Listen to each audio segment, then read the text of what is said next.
ప్రభుత్వ పాఠశాలల్లో విద్యార్థుల నమోదు సంఖ్యను పెంచాలని ఎమ్మెల్సీ పింగళి శ్రీపాల్ రెడ్డి తెలిపారు. తద్వారా ప్రభుత్వ పాఠశాల పరిరక్షణ కోసం కృషి చేయాలన్నారు. నల్గొండ మున్సిపల్ కార్పొరేషన్ పరిధిలోని చెర్లపల్లి గ్రామంలోని ఎంపీపీఎస్ హైస్కూల్లో పీఆర్టీయూ మండల ఆధ్వర్యంలో పీఆర్టీయూ సభ్యత్వ నమోదు కార్యక్రమం నిర్వహించారు.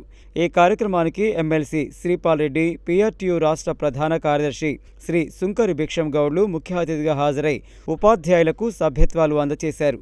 ఈ కార్యక్రమంలో మండల విద్యాధికారి అరుంధతి, పీఆర్టీయూ జిల్లా అధ్యక్షులు నారాయణ రెడ్డి, జిల్లా ప్రధాన కార్యదర్శి జానారెడ్డి, స్థానిక కార్పొరేటర్ దొడ్డి రమేష్, డీవీఎఫ్ ఫణికుమార్, పీఆర్టీయూ పత్రికా సబ్ ఎడిటర్ గాదె వెంకటరెడ్డి, అసోసియేట్ అధ్యక్షులు కిరణ్ కుమార్, రాష్ట్ర అసోసియేట్ అధ్యక్షులు విజయ్ కుమార్ రెడ్డి, పోలి వెంకటయ్య, రాష్ట్ర social media vice chairman Fakir Srinivas Reddy, Yadagiri Reddy, Nalgonda మండల అర్బన్ శాఖ అధ్యక్షులు ప్రధాన కార్యదర్శులు బత్తుల భాస్కర్, బొడ్డు నాగయ్య, వీరమల్ల శ్రీనివాస్ గౌడ్, కడారి కృష్ణ, ఏళ్ల వెంకటరమణారెడ్డి, మాజీ జిల్లా ప్రధాన కార్యదర్శి బసిరెడ్డి రవీందర్ రెడ్డి, తిరందాస్ సత్తయ్య, మునుగోడు అధ్యక్షులు యూసఫ్ పాషా, తరాల దేవయ్య, కోసనం కరుణాకర్ రెడ్డి, రామకృష్ణారెడ్డి, రాష్ట్ర జిల్లా మండల నాయకులు, ఉపాధ్యాయులు ఉన్నారు.